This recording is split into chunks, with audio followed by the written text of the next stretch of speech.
Apa kabar saudara? Saya berdoa Anda selalu dalam keadaan sehat, selalu baik dan dilindungi Tuhan. Apapun yang sedang kita alami hari-hari ini, saya berdoa Anda selalu kuat dan jangan menyerah.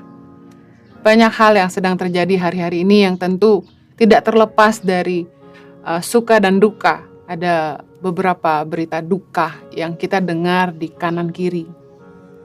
Baru-baru ini orang-orang kenalan kami yang kami kenal cukup baik, bahkan teman-teman dan hamba-hamba Tuhan dipanggil Tuhan karena COVID-19. Ada yang cukup dekat dengan kami dan saya cukup terguncang dan beberapa minggu belakangan saya terus bicara sama Tuhan dan tanya Tuhan sebenarnya apa yang Tuhan mau saya mengerti. Setiap kali ada kejadian-kejadian seperti ini, saya tidak tanya Tuhan kenapa, tapi saya tanya Tuhan mau apa. What do I need to know? Apa yang saya harus mengerti? Gak ada yang bisa ngerti pikiran Tuhan. Pikiran manusia tuh terlalu dangkal untuk ngerti pikiran Tuhan. Otak manusia tuh terlalu kecil untuk ngerti rencana Tuhan. Kita harus belajar tunduk pada kedaulatan Tuhan. Mempercayai Tuhan berarti mempercayai segala keputusannya. Tuhan selalu baik. Amin. Apapun yang terjadi dalam hidup kita, kita harus percaya bahwa Tuhan itu baik. Tidak ada yang kebal terhadap kematian. Dan saya belajar bahwa bagaimana cara orang mati tidak ada hubungannya dengan baik atau tidaknya dia hidup. Kita nggak bisa menghakimi siapa yang dipanggil Tuhan berpulang di masa-masa ini. Dan saya juga belajar bahwa kita diingatkan tujuan akhir kita itu bukan kekayaan tapi kekekalan. Betapa selama hidup kita diajar untuk mengejar yang namanya kesuksesan. Yang artinya kekayaan. Diartikan kekayaan oleh banyak orang dan kita berlomba-lomba untuk berusaha memperoleh segala harta, kenikmatan dunia yang bisa ditawarkan kepada kita. Sehingga seringkali kita lupa bahwa apa tujuan kita ada sebenarnya. Tujuan akhir kita bukan kekayaan tapi kekekalan. Dan saya juga diingatkan bahwa kita harus semakin bijak dengan hidup kita. Syukuri hidup yang Tuhan berikan. Kalau kita masih punya waktu bersama dengan orang-orang yang kita kasihi, mari hargai waktu itu. Apakah kita sudah bijak dengan hidup yang Tuhan percayakan? Apa yang sudah kita buat dengan hidup kita? Ketika saya lihat teman-teman saya yang dipanggil Tuhan seusia saya mulai berpikir, kalau saya mati hari ini, saya sudah buat apa? Saya percaya bahwa kita hidup di dunia ini, kita punya tanggung jawab.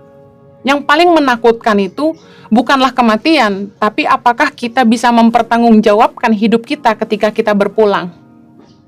Yohanes 15 ayat 16, Yesus berkata begini, "Bukan kamu yang memilih aku, tetapi akulah yang memilih kamu.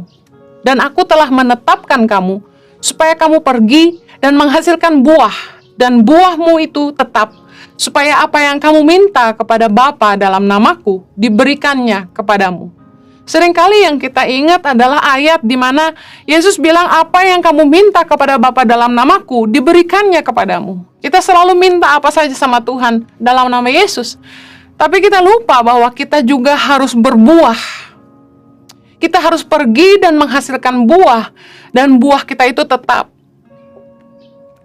Bicara tentang hidup yang berbuah, a fruitful life. Buah itu bicara tentang 3 hal. Yang pertama, karya atau dampak. 2 Korintus 5 ayat 15 berkata begini, "Dan Kristus telah mati untuk semua orang, supaya mereka yang hidup tidak lagi hidup untuk dirinya sendiri, tetapi untuk Dia yang telah mati dan telah dibangkitkan untuk mereka." Apakah hari ini kita telah hidup untuk Tuhan? Apakah hari ini kita yang ditebus telah menghidupi hidup kita sesuai dengan kehendak Tuhan bagi kita? Apa yang sudah kita buat dengan hidup kita? Ingat, hidup adalah tanggung jawab. Tuhan telah menitipkan sebuah tanggung jawab dalam hidup setiap kita. Apakah kita sudah menghidupinya? Apakah kita sudah membagikan hidup kita untuk orang lain? Karena orang yang hidup untuk diri sendiri nggak akan berbuah. Yohanes 12 ayat 24. Yesus berkata begini, "Aku berkata kepadamu, sesungguhnya jikalau biji gandum tidak jatuh ke dalam tanah dan mati, ia tetap satu biji saja. Tapi jika ia mati, ia akan menghasilkan banyak buah." Yesus jadi teladan buat kita, bahwa kematiannya dan kemudian kebangkitannya telah memerdekakan kita dan menyelamatkan kita. Teladan Yesus yang harusnya juga kita hidupi, bahwa kita nggak boleh hidup untuk diri sendiri. Apakah kita sudah bagikan hidup kita buat orang lain? Kalau kita mati hari ini, kita sudah buat apa? Dampak kita yang sesungguhnya itu justru akan nampak ketika kita sudah tidak ada.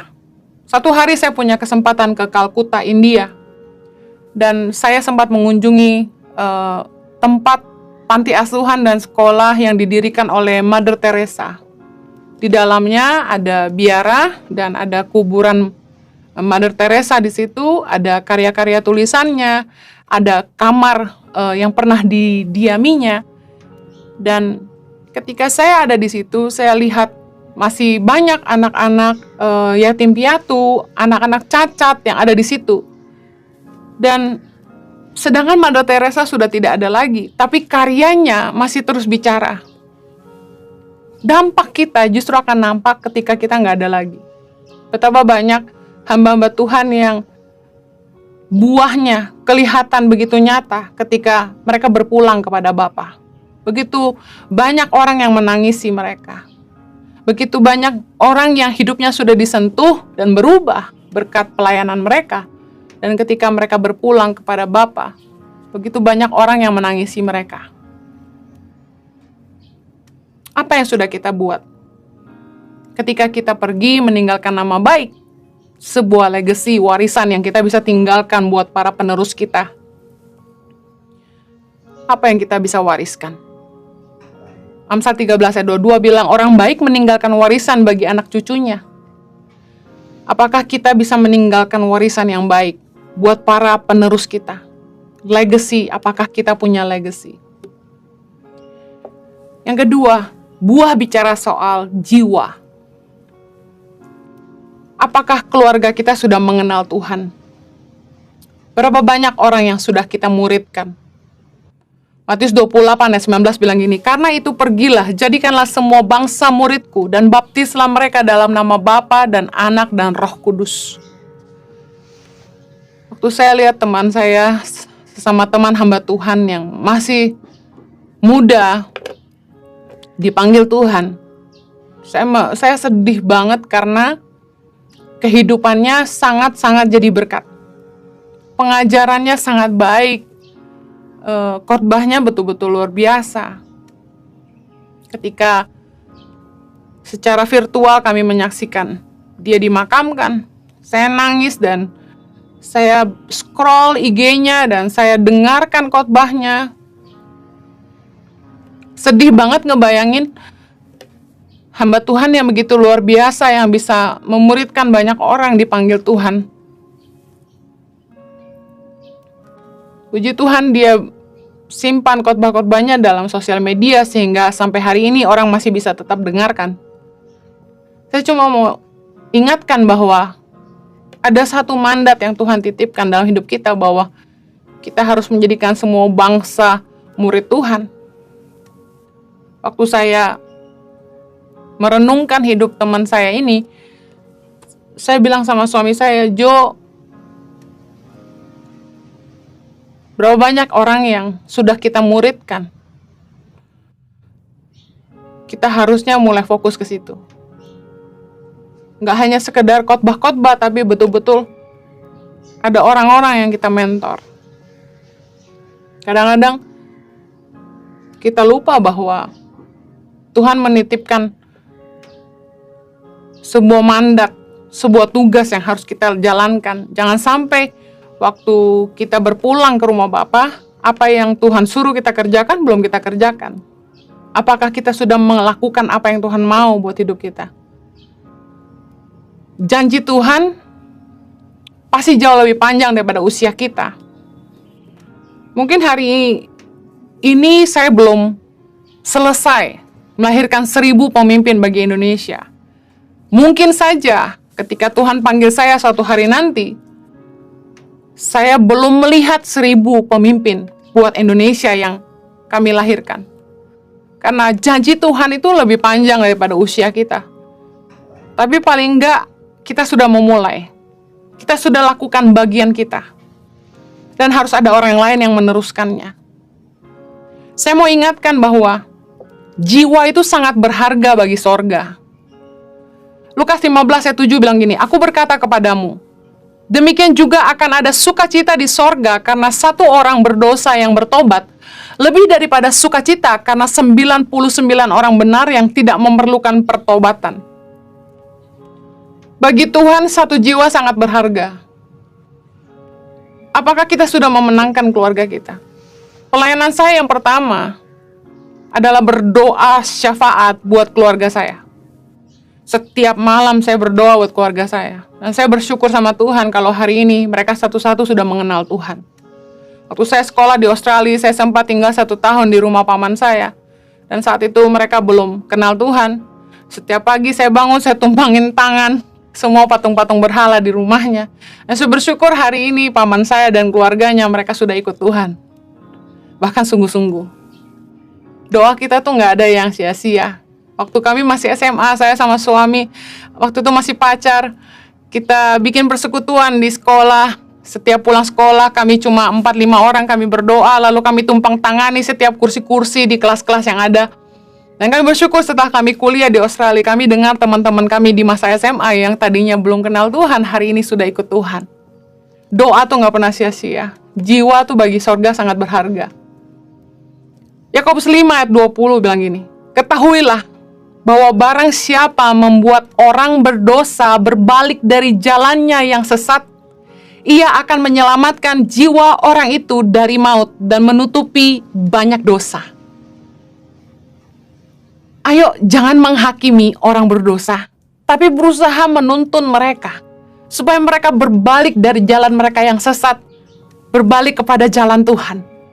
Biarlah kita boleh membawa banyak jiwa buat sorga. Kita harus berusaha menyelamatkan jiwa-jiwa orang dari maut. Sekalipun orang itu mungkin nyakitin kita, ayo berdoa buat jiwanya, rebut mereka untuk Tuhan. Jadilah penjala jiwa, bukan penghalang jiwa. Beberapa orang Kristen nggak jadi teladan. Hidup dalam kemunafikan, bahkan penuh dengan penghakiman. Justru hal-hal inilah yang menghalangi orang untuk mengenal Tuhan. Bagaimana mungkin orang mau datang sama Tuhan kalau mereka dalam keadaan masih berdosa, kita hakimi mereka? Matius 23 ayat 13. Yesus berkata begini, "Celakalah kamu, hai ahli-ahli Taurat dan orang-orang Farisi, hai kamu orang-orang munafik, karena kamu menutup pintu-pintu kerajaan sorga di depan orang. Sebab kamu sendiri tidak masuk, dan kamu merintangi mereka yang berusaha untuk masuk." Makanya saya sering bilang ini, kalau nggak bisa nolong, jangan ngomong. Kalau nggak bantu, jangan bikin buntu. Kalau kita nggak bisa nyelamatin jiwa-jiwa, jangan malah jadi batu sandungan buat mereka. Saya sedih banget waktu di IG maupun di YouTube, ada orang-orang agama lain yang komentar, bicara tentang bagaimana mereka diberkati dengan pengajaran yang mereka dengarkan, meskipun mereka tahu bahwa mereka memeluk agama yang berbeda. Beberapa orang Kristen mulai komen, balas, dan serang orang-orang yang komen itu dengan perkataan yang tidak seharusnya dan sebagainya. Saya sedih banget. Kalau kita nggak bisa nolong, jangan ngomong.